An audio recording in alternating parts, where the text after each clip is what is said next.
In this first video, I'm going to introduce the concept that I call parallel recovery. Now, when an addict finally hits bottom and gets into recovery, usually, I think the average statistic is that there's 4 to 5 people in their lives who have supported that in their own codependent way. And either they have developed their own addictive behaviors like overeating or gambling or shopping, or they've become very depressed. They've been impacted by it, so they may not be the one that's getting the attention. But their addiction, their collapse has progressed in a similar fashion. There's similar symptoms that the addict and the co-addict exhibit. There's similar symptoms that the active addict and all of their family members exhibit. So I'm going to start addressing those one by one and give you an idea of how the energy tapping can be used to take the edge off of that. Now, in a 10-minute video, I'm not going to be able to resolve any issues, but you'll begin to see how effective this tool is in really beginning to assist the person in confronting this and getting the edge off of it. What I'm going to talk about in this video is how the parallel process is apparent when the person's life becomes unmanageable. If that person is involved in a family, then every member in that family has been touched by that. The one that is the closest to the addict most likely has experienced that lack of manageability in their lives as well. So how would tapping, how would energy therapy begin to address that and begin to normalize that so that the addict and the co-addict, so the family members, can begin to get over their resistance to getting into recovery? And that's what this first series is all about, is taking an expression of the resistance and neutralizing it. So this is how it's done. Now, if you've never heard of energy therapy, then I encourage you to go to my website. There is a graph there that will show you the points that I'm tapping on. There is the 7-minute video, and I've put up 124 videos alone on YouTube that address energy tapping and some aspect of sabotage. So I'm not going to be dealing with that in this series because I've covered it in other areas. So just for this time, do what I say and follow what I do, and just allow yourselves to experience the shift. Again, the focus is on life becoming unmanageable. Now, what I'm going to do is what's called a setup. When we do the setup, we tap on what's called the karate point. Okay? So just follow along with me in this first part of the tapping. Even though, repeat after me, my life has become unmanageable, and it is totally focused on either my chemicals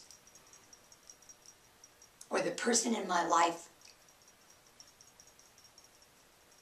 whose life has become unmanageable because of the chemicals. I really want to begin to address this unmanageability. So even though my life has become unmanageable, either as the addict or as someone who's become obsessed with the addict,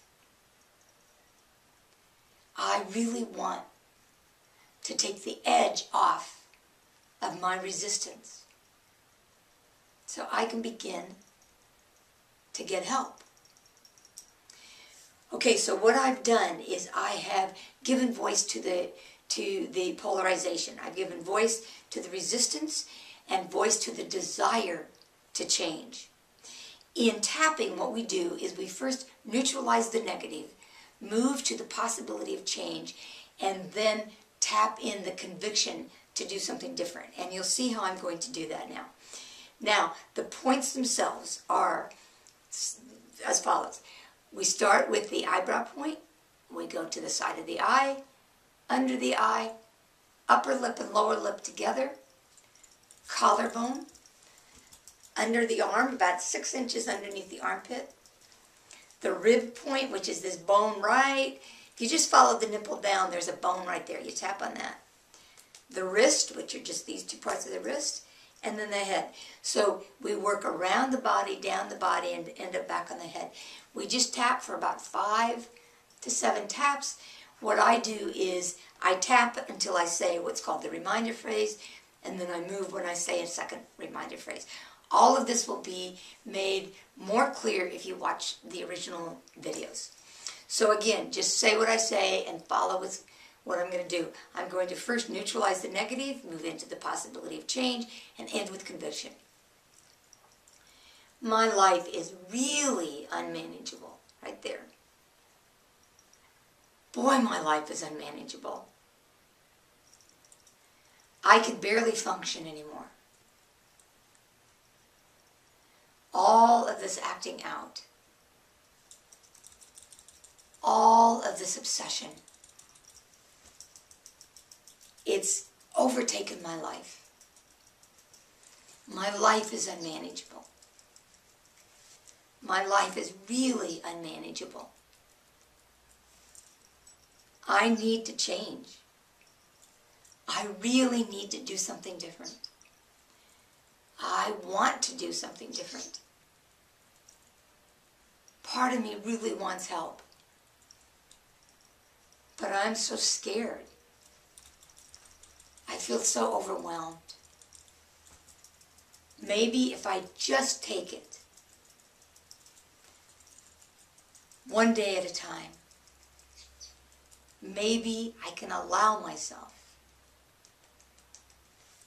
to get the help that I need.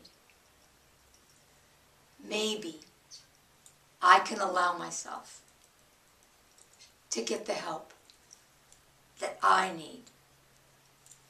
Maybe I can move through my resistance so that I can get help. I want to get help. I do want to deal with this. I don't want to do the old behavior anymore. I am sick and tired of being sick and tired. I want to do something different. I want to allow myself to do something different. And I choose to do so today. Thank you, thank you, thank you.